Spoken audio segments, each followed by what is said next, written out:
go. We're gonna now go ahead and do the advanced microneedling PRP for the hair restoration.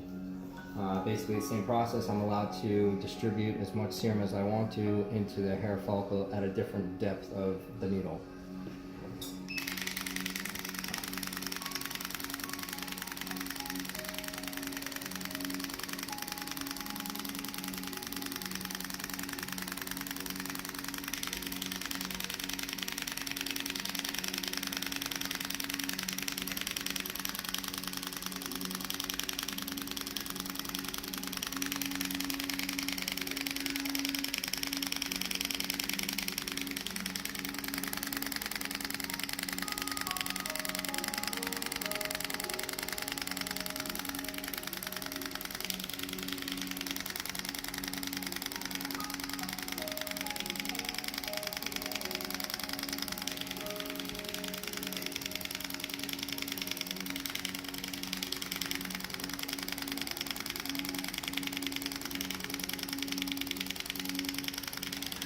How's the pain level?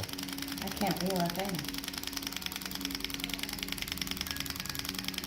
This is getting every hair follicle on the scalp instead of just a certain area. It's also creating blood flow to each of the follicles by the punctures that it's making into the scalp.